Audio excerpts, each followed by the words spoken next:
Hola, soy Raúl Jeremías Soriano Gómez y te invito a escuchar esta explicación.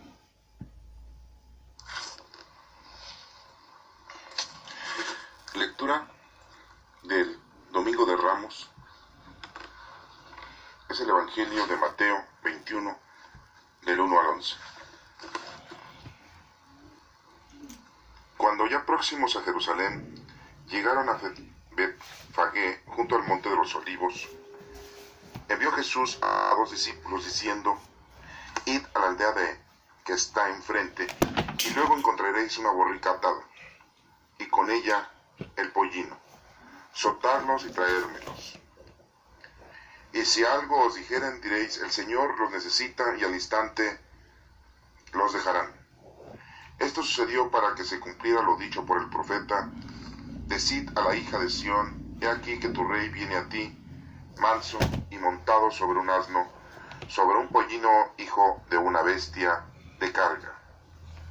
Fueron los discípulos e hicieron como les había mandado Jesús.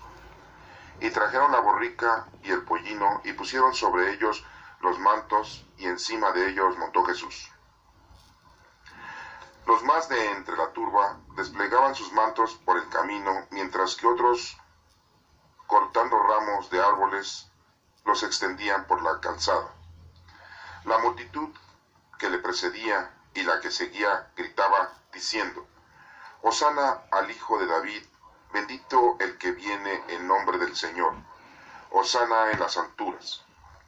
Y cuando entró en Jerusalén, toda la ciudad se conmovió y decía: ¿quién es este? Y la muchedumbre respondía: este es Jesús, el profeta, el de Nazaret de Galilea. Esta es palabra de Dios. Honor y gloria a ti, Señor Jesús. Pasemos entonces a la explicación de esta lectura, en la que se nos está dando la información de cuando Jesús entra a Jerusalén. Esta lectura de Mateo 21 del 1 al 11 tiene como subtítulo en la Sagrada Escritura: Entrada triunfal en Jerusalén. Nosotros comúnmente, tradicionalmente, le decimos Domingo de Ramos o Domingo de Palmas. Vemos cómo Mateo, siendo discípulo de nuestro Señor Jesucristo, nos escribe este Evangelio y nos va diciendo poco a poco cómo se sucedió este evento. En el versículo número 1 dice: cuando próximos ya a Jerusalén, llegaron a Betfagé, junto al monte de los Olivos. Vemos cómo es la entrada a Jerusalén, en donde está el monte de los Olivos. Hemos de decirles también que se menciona el huerto de los Olivos. Es el lugar en donde Jesucristo se detenía siempre para hacer oración, se detenía para llevar a cabo su predicación. Y estaba junto a Betfagé. Y dice que envió a 2 discípulos. Vemos cómo la costumbre o la fórmula de nuestro Señor Jesucristo era siempre de ir manejando a los discípulos de 2 en 2. Eran 12 discípulos. No los mandaba de 3, ni de 5, ni de 7. No los mandaba en números nones. Siempre los mandaba en el número par, en el número 2. Esto nos da a entender algo muy importante que nosotros hasta nuestros días lo hemos estado viendo y viviendo, ya que hay mucha gente en algunas religiones que envía a las personas a que vayan a predicar, a que vayan a hacer su evangelización, ya sea con la familia, con los amigos o a gente extraña. Las van mandando de 2 en 2, por la razón de que Jesucristo lo hizo en varias ocasiones. Y para continuar con esa actitud o esa personalidad de la imagen de 2 personas. Pero esta explicación debe de contener más todavía un objetivo y más todavía un conocimiento. Podríamos decirnos y remontarnos en decir que cuando hay 2 o más reunidos en su nombre, en medio de ellos está Jesucristo, porque así nos lo mencionó él. En este caso, cuando van 2, está la palabra de Jesucristo, está la doctrina de Jesucristo. Pero esta es una actitud muy centrada, ya que cuando alguien predica, el otro consta, el otro testimonia lo que está diciendo su compañero. Da un testimonio veraz y concreta con decir que esa es la verdad, la que está diciendo el compañero. Y cuando el compañero está llevando a cabo un testimonio, el otro con el ejemplo lo está llevando a cabo. Las dos personas son muy importantes, ya que una predica y la otra da el testimonio. Una lleva a cabo la doctrina y la otra persona la confirma. Las dos personas al mismo tiempo, al llegar a algún lugar o al llegar con algunas personas para poderles predicar la palabra de Dios, lo que hacen es hablar con las personas, ya sea con una, con dos o con una multitud. Pero aquí el desenlace es que cuando son más, se parten en dos y cada quien lleva a cabo el ministerio. Cada uno de ellos está llevando a cabo la predicación y entonces se facilitan más las cosas. Esto es importante que ustedes lo denoten porque siempre lo vamos a estar viendo, que hay dos personas, en este caso dos discípulos, que están llevando la palabra. En este caso están cumpliendo con la palabra que Jesucristo les está diciendo, que envía a dos de sus discípulos. ¿A dónde? En el versículo número 2 dice, diciéndoles, id a la aldea que está enfrente. No nos menciona el nombre de la aldea, puede ser una comunidad pequeña. Y luego encontraréis una borrica atada. O sea, les está dando unas indicaciones con respecto a una hembra, a un animal, y con ella dice el pollino, soltarlos y traerlos. Tienen que traer, los discípulos tienen que traer a la burra y al burrito, que es un pequeño burro que no ha sido montado por nadie, y están atados enfrente de una aldea. Si nos pusiéramos a pensar, sabríamos que Jesucristo ya conocía a esas personas de esa aldea. ¿Por qué? Porque él siempre, antes de llegar a Jerusalén, entraba al huerto de los olivos, llegaba al monte de los olivos, como así se menciona aquí, y era su lugar preferido.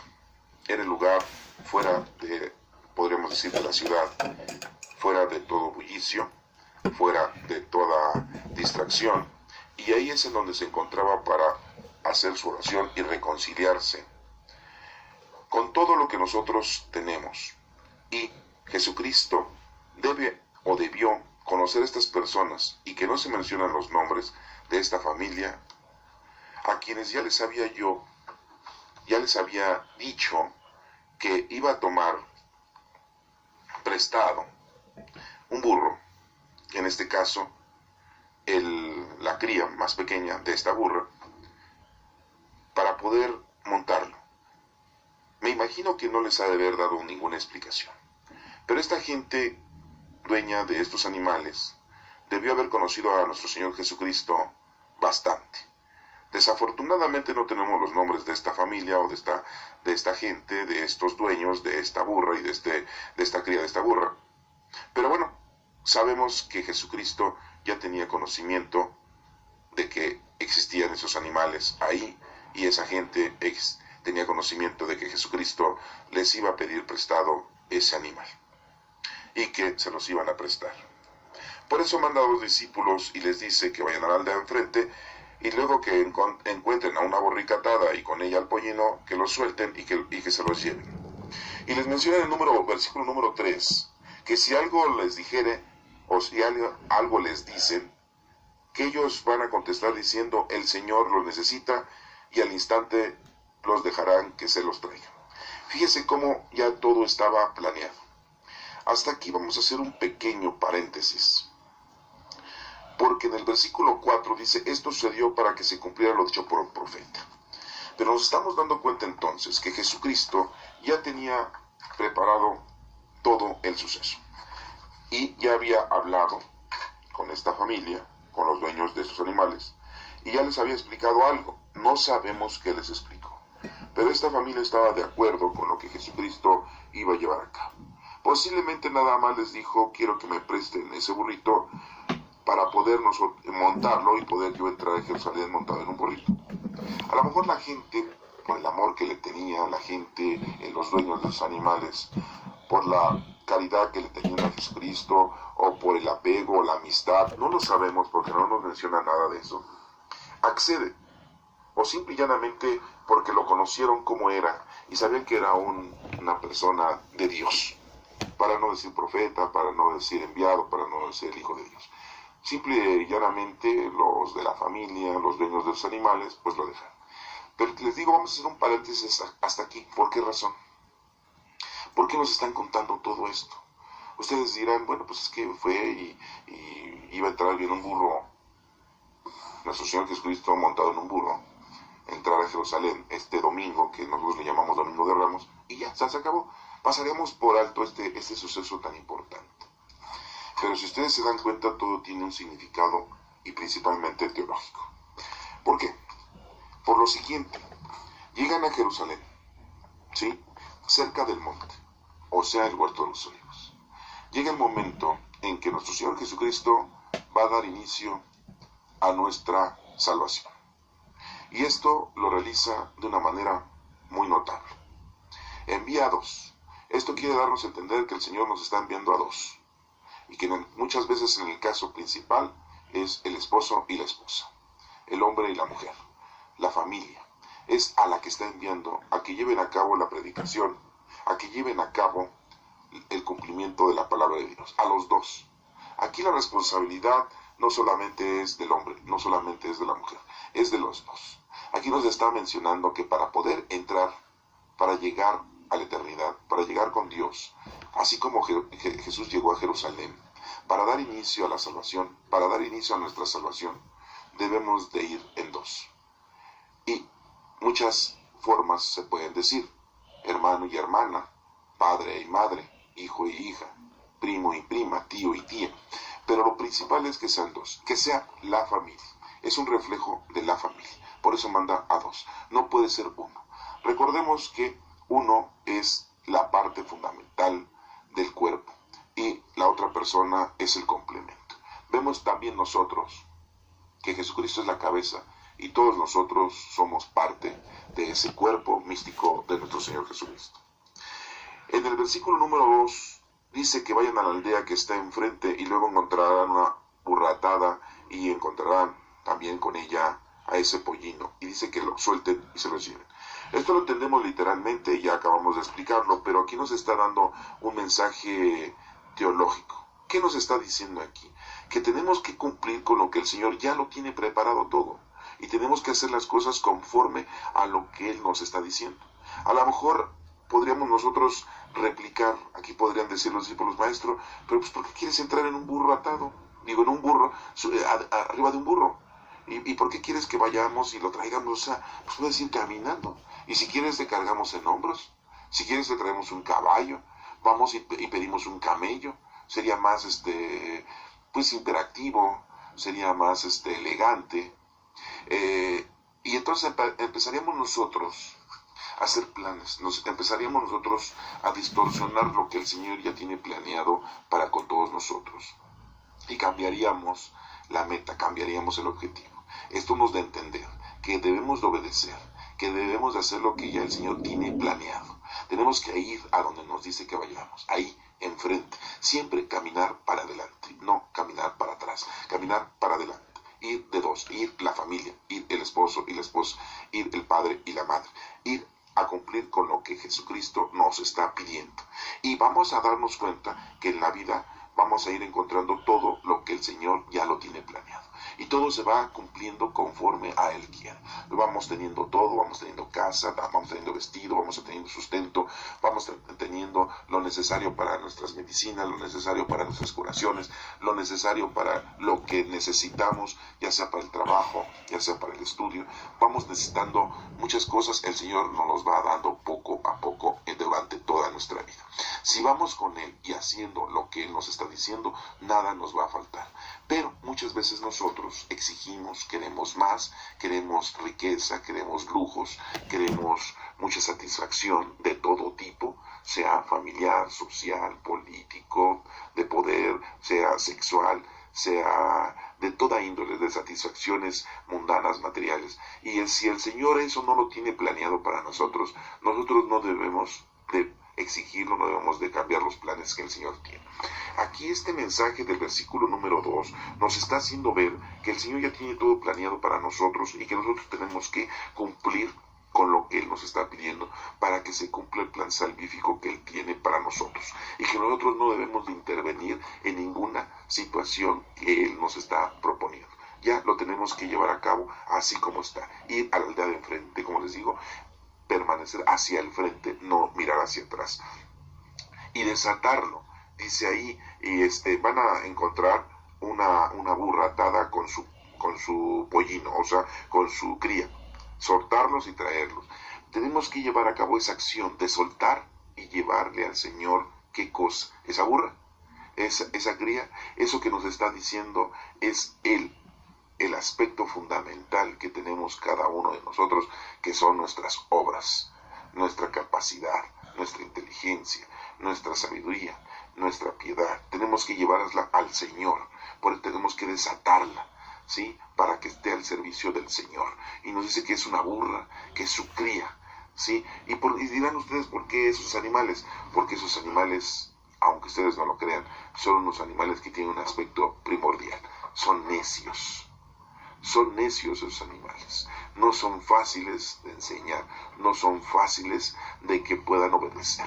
Por eso nos está mencionando que es una burra y su cría. Y fíjense cómo no nos menciona que es el burro, es el macho. Está mencionando a la hembra y a la cría. Esto es muy importante para que ustedes lo tengan también en nota. Porque un burro ya se hizo a su entendimiento, a su poca conciencia como ser humano, y ya no cambia tan fácilmente. Pero aquí vemos cómo, si fuera un burro, un animal, sí, nos daríamos cuenta que ya tiene un ejercicio, ya tiene una enseñanza, ya tiene una costumbre, y el burro va a hacer de las suyas cuando se le antoje. Vemos como un burro se echa, y para que se levante, ni golpeándolo muchas veces se levanta. Tenemos que darle unos buenos regatazos para que se levante, y después para que camine, para que jale la carga que está llevando. Es algo difícil, no imposible, pero por eso está diciendo aquí a la hembra y a su cría. ¿Por qué? Porque son los más maleables, y nos está pidiendo a nosotros que antes de que caigamos en la desesperación, en la necedad, en todos los pecados capitales, podamos nosotros ser llevados, en este caso, por los discípulos, en este caso, por la doctrina, en este caso, por Dios. Y así la burra y su cría son llevados por los discípulos hacia Jesucristo, que es lo que nosotros debemos de hacer, llevar a nuestro Señor Jesucristo todas nuestras capacidades para ponerlas a su servicio. Eso es lo que significa en este versículo. En el versículo número 3, y si algo les dicen, digan el Señor lo necesita, y al instante los van a dejar que los traigan. Fíjense cómo aquí también nos está dando un mensaje teológico en este versículo, que si hay alguien que está diciendo, oye, ¿tú por qué te llevas a la burra? ¿Por qué te llevas a su cría? Si ya tiene todo un plan el Señor para nosotros, muchas veces nos vamos a encontrar en nuestro actuar con el Señor situaciones en que, ¿por qué tú haces esto? ¿Por qué haces esto otro? ¿Por qué te confiesas? ¿Por qué comulgas? ¿Por qué vas a misa? ¿Por qué haces oración? ¿Por qué rezas? ¿Por qué visitas a los enfermos? ¿Por qué bendices los alimentos antes de comerlos? ¿Por qué todas las noches antes de pernoctar te reconcilias con el Señor? ¿Por qué tú te comportas de esa manera? Y pues nosotros tenemos que decir, el Señor así no lo está pidiendo, así nos está diciendo, y esa persona debe de entender, porque estamos dando un ejemplo de vida, un ejemplo de cristiandad, y esa persona se va a dar cuenta entonces que nosotros estamos haciendo eso no porque nosotros seamos unos super archirrequete cristianos, no, sino porque el Señor nos lo está pidiendo y estamos cumpliendo con el Señor. Por eso es esa versión de que le dice, díganle, y que el Señor los necesita. El Señor nos necesita a nosotros, el Señor necesita de que nosotros llevemos a cabo las obras. Se nos van a pedir cuando dejemos este mundo, y el Señor nos va a decir qué fue lo que hiciste con los dones que te di, con los talentos que te dejé, qué fue, cuál es el resultado, cuál es tu trabajo, ¿sí? Por lo tanto, nosotros tenemos que estar con el Señor, y por eso aquí en este versículo dice muy claro que tienen que decirle, si alguien les pregunta en la vida, pues es que el Señor así me dice que me comporte, así de sencillo. ¿Por qué eres así? ¿Por qué? Porque así Dios quiere que me comporte. Esa es nuestra frase. En el número 4 dice, esto sucedió para que se cumpliera lo dicho por el profeta. Les dije que habíamos hecho una pausa y bueno, pues vamos a continuar con la lectura. Y eso se cumple, así lo había dicho el profeta. Dice, decid a la hija de Sión, he aquí que tu rey viene a ti manso y montado sobre un asno, sobre un pollino hijo de una bestia de carga. Así lo dice la profecía, así lo dice el profeta. Y Jesucristo va a entrar a Jerusalén sentado en un pollino, hijo de una bestia de carga, ese pollino. Y entonces se cumple así la profecía. Esto nos da a entender que todas las profecías de nuestro Padre Dios se van cumpliendo poco a poco, se han cumplido poco a poco y se van a cumplir poco a poco. Porque una profecía de Dios ya se cumplió, se está cumpliendo y se va a cumplir. Nunca deja de existir. Siempre continúa cumpliéndose la profecía. Seguimos, dice el número 6. Fueron los discípulos e hicieron como les había mandado Jesús. Entonces aquí el mensaje del versículo número 5 y número 6 es muy claro. Nosotros somos parte también de la profecía de nuestro Señor, nuestro Padre Dios, en donde dice que todos aquellos, en todas las naciones, en todo el mundo, van a llegar a tener la evangelización, la doctrina, hasta los más confines de la tierra, van a conocer a Dios y amarlo y a servirle. Y nosotros somos parte de esa profecía. Si tú estás cumpliendo, estás colaborando con esa profecía, como la dijo el profeta Isaías, que más bien lo dijo nuestro Padre Dios. Y entonces somos parte de esa profecía que se cumplió, que se está cumpliendo y que se va a cumplir. Y entonces aquí nos menciona el número 6, que los discípulos van, tenemos que obedecer, tenemos que cumplir, tenemos que hacer las cosas conforme Dios lo está pidiendo. Seguimos, entonces en el número 7, trajeron a la borrica, o sea, a la burra y a su burrito, y pusieron sobre ellos los mantos y encima de ellos montó Jesucristo. Nos menciona que encima de ellos montó Jesús. Así lo dice esta Biblia, en donde diríamos, bueno, ¿está montando a la burra o está montando al burrito? ¿Verdad? Aquí encima de ellos. Fíjense cómo lo está mencionando Mateo. Bueno, pero aquí vemos cómo le llevan a la burra y al pollino y le ponen los mantos encima de ellos. ¿Cuáles mantos? Los mantos de los discípulos. Esto tiene una significación, ya que sus mantos son sus vestiduras. Los discípulos los ponen para que monten a nuestro Señor Jesucristo a estos animales de carga. Esto nos da a entender que también nosotros tenemos que ofrecerle a nuestro Señor nuestro vestido. Pero no es un vestido corporal, no es un vestido material mundano. Es nuestro vestido con lo que envolvemos nuestra vida, nuestros hechos, nuestras obras, nuestras actitudes, nuestras conductas. Ese es el vestido que nosotros le estamos ofreciendo a nuestro Señor Jesucristo. Y lo estamos poniendo para que Él se siente sobre ellos. Pero si no tenemos vestido, si no tenemos manto, si no tenemos obras, si no tenemos nada que ofrecerle, ¿qué le vamos a poner para que el Señor se siente en nuestras capacidades? Pues nada. Y entonces ahí viene lo desastroso. En el número 8 dice, los más de entre la turba desplegaban sus mantos por el camino, mientras que otros, cortando ramos de árboles, le extendían por la calzada. Entonces vemos aquí cómo van extendiendo mantos sobre la calzada para que pase el burro y que encima lleva a nuestro Señor Jesucristo, y van poniendo sus mantos en el camino como si fuera una alfombra, para que el Señor pase por nuestra vida, pase por nuestros vestidos, pase por nuestras providencias, por nuestras cosas. Y vemos cómo la gente, dice aquí en el versículo, cortando ramas de árboles, los extendían por la calzada. ¿Sí? Como una forma de festejo, como una forma de alegría, una forma de exalzamiento, como vulgarmente podríamos decirlo, a nuestro Señor Jesucristo. Por eso es que se dice Domingo de Ramos, porque hay ramos que cortan en ese momento de los árboles y los ponen en el camino como formando un caminito, como una alfombra decorada. Esto nos da a entender que nosotros, nuestras obras y nuestras actitudes durante toda nuestra vida, se las tenemos que estar ofreciendo al Señor. ¿Para qué? Para que podamos nosotros hacer una entrada triunfal al reino de Dios, a nuestra vida eterna. tenemos que hacer verdaderamente una fiesta, tenemos que hacer verdaderamente todo un suceso cuando nosotros nos vayamos de aquí y no morirnos como perros, ahí arrinconados, solos y sin que nadie sepa nada de nosotros. Aquí no, aquí nosotros, siendo hijos de Dios y coherederos de la gloria por causa de nuestro Señor Jesucristo, tenemos que hacer una fiesta, todo un espectáculo, el hecho de cuando nosotros nos vayamos a ir. Con esas ramas, esos ramos, nos damos a entender que son nuestras obras, nuestras actitudes y todo lo que hayamos hecho por bien de los demás, en honor y gloria de nuestro Señor Jesucristo y de nuestro Padre Dios. Y en el número 9 dice la multitud, muy claramente dice, que le parecía, que le precedía y la que le seguía gritaba diciendo, toda la gente que iba ahí hacía un grito unánime, hacía una expresión en grito, Hosana el Hijo de David, Hosana el Hijo de David.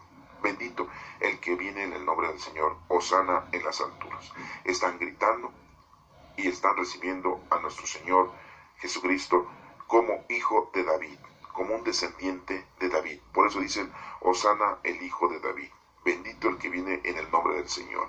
Todo aquel que en el nombre del Señor hace sus cosas, sus obras, es bendito. Y dice, Hosana en las alturas. Son alabanzas a nuestro Señor Jesucristo, alabanzas a nuestro Padre Dios. Y eso es lo que nosotros tenemos que hacer siempre, alabar a nuestro Señor, bendecir a nuestro Señor, darle gloria a nuestro Señor y siempre, siempre estar hablando de nuestro Señor en todo lugar, con toda la gente, en todo tiempo, y siempre estar nosotros pensando en nuestro Señor mañana, tarde y noche, minuto a minuto, y estar bendiciendo a nuestro Señor. Hosana en las alturas, bendito el que viene en el nombre del Señor, bendito seas por siempre, Señor. Nosotros cuando nos levantamos en las mañanas, a la hora que sea, lo primero que tenemos que decirle, gracias Dios mío, por todo lo que nos ha dado. Cuando vamos a desayunar, gracias por tus alimentos. Cuando estamos en la escuela, gracias a Dios que estamos en la escuela. Gracias a Dios que estamos en el trabajo. Gracias a Dios que nos mandó lluvia. Gracias a Dios que nos mandó calor. Gracias a Dios que nos mandó frío. Gracias a Dios en la hora de la comida. Gracias a Dios que regresamos de la escuela. Gracias a Dios que regresamos del trabajo. Gracias a Dios antes de cenar. Gracias a Dios antes de dormir. Hacer nuestras oraciones, agradecimiento a nuestro Padre Dios, de darle gracias a Dios porque nos dio la oportunidad de ofrecerle alguna obra de caridad o muchas obras de caridad, por darle gracias a Dios por estar con Él siempre, porque Él nos vigila, nos atiende y nos libra de todas las tentaciones, nos libra de todos los perjuicios, nos libra de todas las malas personas que quieren violentarnos, que quieren mancillarnos, que quieren ofendernos, que nos quieren asesinar muchas veces, que nos quieren hacer algún mal. Le damos siempre gracias a Dios, que nos aleja del maligno, que nos aleja del mal. Le damos gracias a Dios. Y así tenemos que ser siempre, estarle dando gracias a Dios, estar diciendo, Hosana el Hijo de David, bendito el que viene en el nombre del Señor, sí, Hosana en las alturas. En el número 10 nos menciona, y cuando entró en Jerusalén, toda la ciudad se conmovió y decía, ¿quién es este? Pues mucha gente no lo había escuchado, mucha gente no lo conocía, y en ese momento mucha gente empieza a interesarse en lo que el Señor había hecho, había predicado durante 3 años, fíjense. Y había mucha gente que todavía no conocía a nuestro Señor Jesucristo en persona. A lo mejor había mucha gente que nunca había escuchado una prédica de Él. Había mucha gente que estaba distante. ¿Por qué? Porque estaba metida, estaba inundada, estaba sumergida en sus cosas mundanas, en sus cosas materiales, en sus tradiciones, en sus costumbres, en sus dichos y hechos de vida diaria. En aquel entonces no podríamos decir que estaban metidos en su escuela, ¿verdad? Pero en la actualidad, ¿cuántos niños, cuántos jóvenes? Y estoy hablando de niños desde los 4 o 5 años que ya van a la escuela, hasta los jóvenes que tienen 15, 16 años, y ya los más grandes de 17, 18, 19 años. Qué alejados están del Señor. Es increíble. De 100 niños, a veces 1 o 2 o quizás hasta 3 son los que más o menos se acercan a Dios, más o menos sí le piden a Dios, le dan gracias a Dios. Y eso porque en casa papá y mamá les han enseñado, les han dicho que deben de agradecerle a Dios. Pero la mayoría de los niños, la mayoría de los jóvenes están alejados del Señor. ¿Saben quién los está educando? La sociedad. Y la sociedad está alejada de nuestro Padre Dios, alejada del conocimiento, del credo de Dios. Si pudiéramos hacer nosotros un análisis, si pudiéramos nosotros hacer una investigación, nos daríamos cuenta que de 100, como les estoy mencionando, 1, 2 o quizá 3 son niños que tienen una mínima de preparación y una mínima fe en nuestro Padre Dios, porque los otros 97 están totalmente ajenos, están totalmente alejados de Dios y no creen en Dios. Muchos no van a misa, muchos no se confiesan, muchos no comulgan, porque sus padres nunca les enseñaron desde pequeños a llevar a cabo este ministerio, este conocimiento. Y cuando crecen y están grandes, pues se alejan de Dios y no quieren saber nada de Dios. ¿Y saben cuándo van a retornar con el Señor o cuándo van a poderse incorporar con el Señor? Como dicen, cuando les llegue el agua al cuello, cuando les llegue a los aparejos, como vulgarmente lo dicen. Cuando tengan situaciones muy conflictivas, es cuando se van a acercar a Dios. Porque Dios los va a seguir llamando día a día, año con año, siempre los va a estar llamando. Y en una de esas ellos entenderán. Pero si llega la muerte antes y ellos no se acercaron al Señor, pues ahí se acabó esa vida totalmente. Y entonces no dormirán, morirán. No dormirán, ¿sí? A todos aquellos que duermen con la esperanza de la resurrección, pues no, ellos morirán. ¿Por qué? Porque no se acercaron al Señor. Y aquí la condición de los adultos, la condición de los padres, la responsabilidad de los padres es muy importante. Que desde niños a los chiquitos de 4 o 5 años ya les vaya teniendo uno una preparación, les vaya uno enseñando que se acerquen a Dios, que le tengan amor, paciencia, fe en Dios. Eso es muy importante para que vayan creciendo en la fe, para que vayan creciendo con la evangelización. Pero a veces les damos todo. Les damos escuela, les damos vestido, les damos cosas, les damos satisfacciones. En la actualidad muchas cosas les vamos regalando a los hijos porque se han portado bien con nosotros, porque hacen sus tareas, porque no son contestones, no son groseros, y les vamos comprando todas las cositas que ellos nos van pidiendo, que son de moda, que son de actualidad y que son de satisfacción para ellos. Pero qué lejos estamos de estarles enseñando la doctrina. Y muchas veces como padres no les enseñamos porque somos unos ignorantes. Porque nosotros mismos sabemos de las cosas de Dios. No sabemos por qué rezamos el rosario, no sabemos qué significa rosa mística, no sabemos qué significa torre de marfil en la letanía, no sabemos por qué se rezan 10 Aves Marías y un Padre Nuestro, no sabemos por qué rezamos el acto de contrición, no sabemos por qué rezamos el credo, no sabemos cuál es la oración más importante en la vida. Es la única oración que nuestro Señor Jesucristo nos enseñó, que es la oración del Padre Nuestro, y consecutivamente no sabemos qué significa la misa, ni en cuántas partes está dividida la misa, y no sabemos a quién decimos en la comunión, no sabemos confesarnos, no sabemos por qué vamos a misa los días de fiesta, no sabemos por qué no debemos de hincarnos en cualquier imagen, no sabemos por qué debemos de venerar y respetar a nuestra Santísima Madre en sus diferentes presentaciones. En diferente nación tienen a nuestra Santísima Madre vestida de diferente forma y no sabemos explicar nada. Somos ignorantes en las cosas de Dios. Y si a los niños eso no les explicamos, pues cuando crecen, lógico que no van a saber nada, no van a creer nada. Y nosotros como adultos, como sus tutores, como sus padres, somos los responsables delante de Dios de lo que hagan nuestros hijos. Y bueno, pues hasta aquí nada más vamos a mencionarlo para no continuar esta información. Pero aquí nos dice que toda la ciudad se conmovió y decían, ¿quién es? Fíjense, 3 años estuvo Jesucristo y la misma gente que estuvo ahí en la época de nuestro Señor Jesucristo viviendo, no sabían quién era.